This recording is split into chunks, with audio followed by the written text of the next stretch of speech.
Hello everyone, English knowledge stream channel में एक बार फिर आपका स्वागत है। आज हम आपको वर्ब के बारे में कुछ जानकारी देंगे। वर्ब क्या होती है, प्रायः हम कंफ्यूज हो जाते हैं कि ये किस प्रकार की वर्ब है, तो उसी के बारे में हम बहुत डिटेल में नहीं जाएंगे, शॉर्ट में आपको हम बताएंगे। वर्ब हम जानते हैं, वर्ब दो प्रकार की होती है, मेन वर्ब और ऑक्सिलरी वर्ब। तो पहले हम बताते हैं आपको मेन वर्ब। मेन वर्ब को लेक्सिकल वर्ब भी कहते हैं। अब मेन वर्ब क्या होती है, आप जानते हैं कि मेन वर्ब की पहचान होती है, इससे फॉर्म होते हैं, 5 फॉर्म होते हैं, जैसे गो, वेंट, गॉन और गोइंग और गोज। हम जानते हैं ये फर्स्ट फॉर्म है, ये सेकेंड फॉर्म है, ये थर्ड फॉर्म है और ये फोर्थ फॉर्म है और ये फिफ्थ फॉर्म है। तो मेन वर्ब होती है जिसके फॉर्म होते हैं, और इसी मेन वर्ब में ट्रांसिटिव होती है, ट्रांसिटिव वर्ब। ट्रांसिटिव वर्ब कहते हैं उसे जिसमें इसको सकारात्मक क्रिया कहते हैं। सकारात्मक क्रिया जैसे आई राइट ए लेटर। अब यहां पर देखिए ये ट्रांसिटिव वर्ब हुई, क्योंकि यहां ऑब्जेक्ट है, कर्म है, इसलिए ये ट्रांसिटिव वर्ब हुई। दूसरा है, तीसरा है इंट्रांसिटिव वर्ब। इंट्रांसिटिव वर्ब ये वर्ब है। अब इंट्रांसिटिव वर्ब जिसमें क्रिया नहीं होती है, जिसमें कर्म नहीं होता है, जैसे आई राइट। अब इसमें देखिए ये आई राइट है, मैं लिखता हूं, इसमें ऑब्जेक्ट नहीं है, तो ये हो गई इंट्रांसिटिव वर्ब। फिर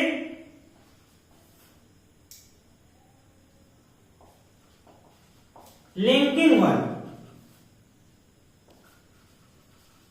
लिंकिंग वर्ब उसे कहते हैं जो मेन वर्ब को सपोर्ट नहीं करती है, बल्कि यह केवल जोड़ती है, जैसे सी इज ब्यूटीफुल। यहां पर ये इज यहां मुख्य क्रिया यानी मेन वर्ब नहीं रहेगी। तो जब बिना मेन वर्ब के इस्तेमाल होती है ये क्रिया इज एम आर जो भी है, तो लिंकिंग वर्ब कहलाती है। उसके बाद आप अच्छी तरह जानते हैं ऑक्सिलरी वर्ब।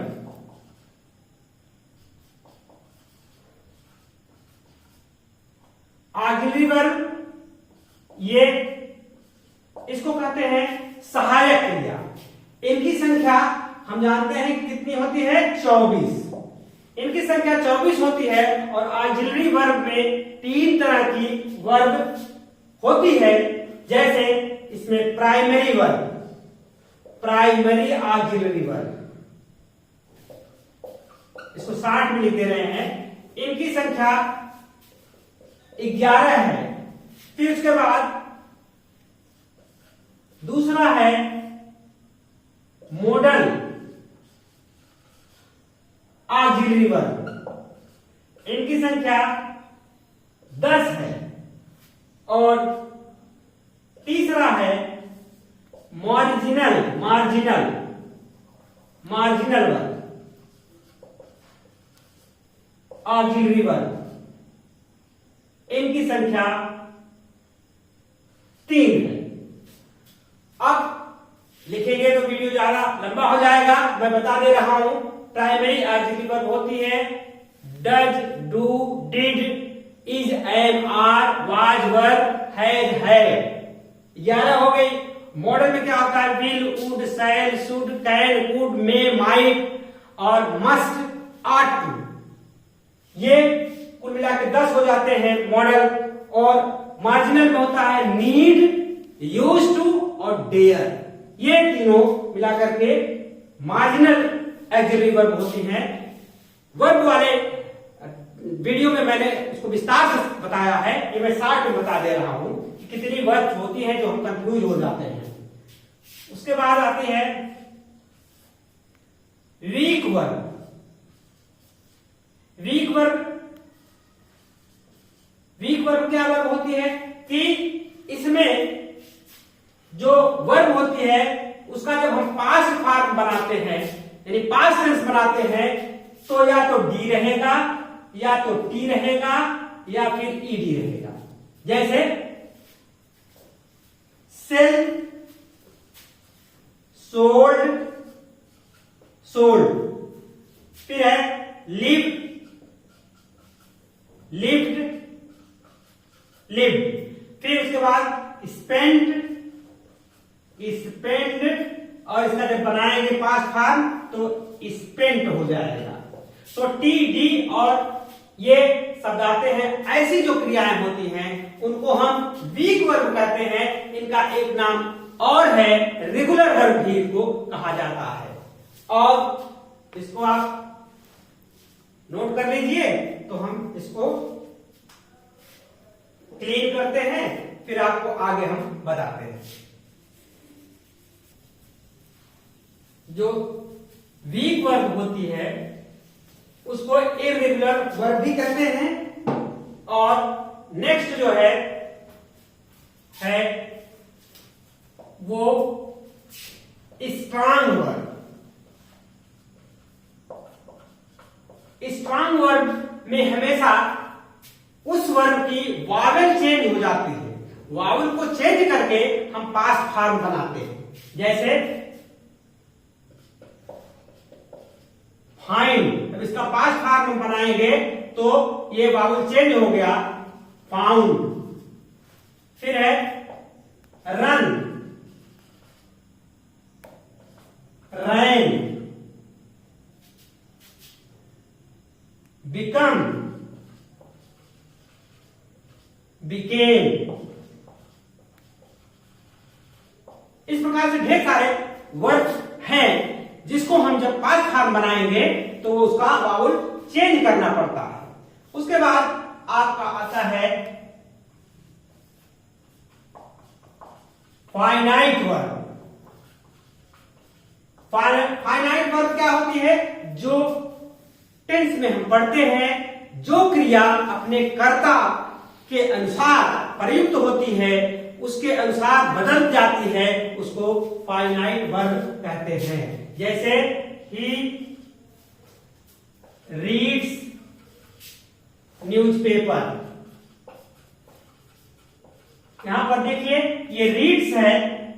रीड्स एक वचन सिंगुलर नंबर का सब्जेक्ट था और इसमें ये थर्ड पर्सन था, इसलिए यस लगा। अगर ये इसको हम दे कर दें तो यहां पर ये यस निकल जाएगा। तो इस प्रकार से ऐसी क्रियाएं फाइनाइट वर्ब कहलाती हैं। उसके बाद non finite verb.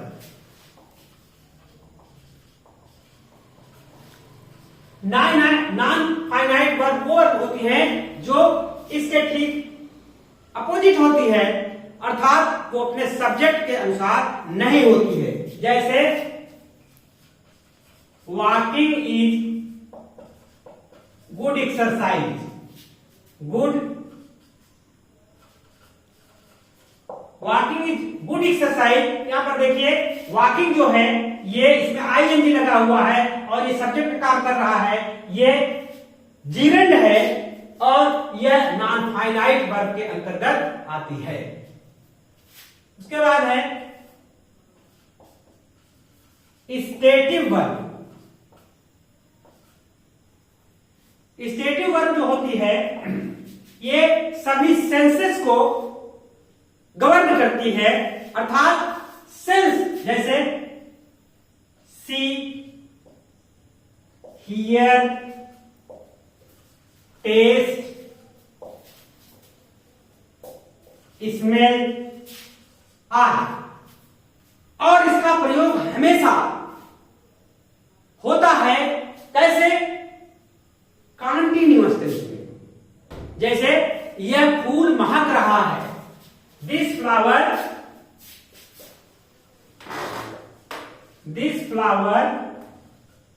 Smells sweet.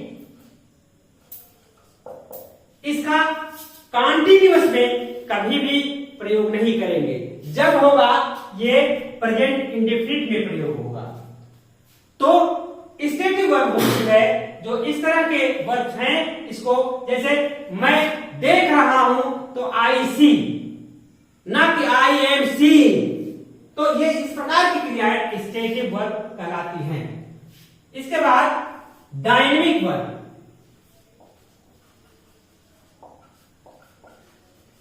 Dynamic verb वो वर्ब होती है जो इसके ठीक अपोजिट होती है। अपोजिट का मतलब इसका कंटिन्यूअस है तो कंटिन्यूअस में ही प्रयोग होगा।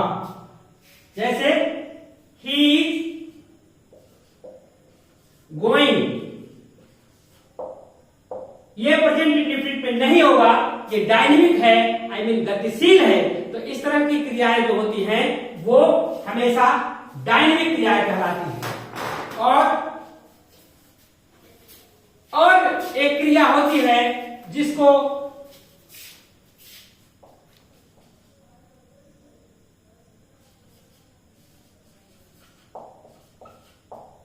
इनक्वेटिव वर्ब होती है।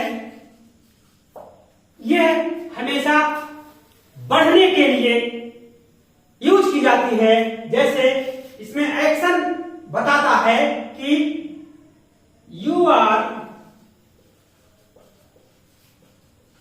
ग्रोइंग फैट, आप मोटे हो रहे हैं। It is getting dark, it is getting dark, अंधेरा हो रहा है। इसमें एक्शन आगे बढ़ रहा है। इस तरह की जो क्रियाएं होती हैं वो इनक्वेटिव क्रियाएं कहलाती हैं। इस प्रकार से आपने देखा कि इतनी प्रकार की क्रियाएं होती हैं जो आती हैं कहीं पर तो हम ध्यान नहीं देते हैं कि ये किस प्रकार की क्रिया है। लेकिन जब आप इसके प्रकार को जानते रहेंगे तो आप अच्छी तरीके से उसको समझ जाएंगे और ये समझ जाएंगे कि यह किस प्रकार की क्रिया है। आप लोग बने रहिए चैनल पर, नए हैं तो सब्सक्राइब कर लीजिए और देखते रहिए इंग्लिश नॉलेज स्ट्रीम चैनल, और इसका लाभ आपको अवश्य मिलेगा। Thank you for watching this video.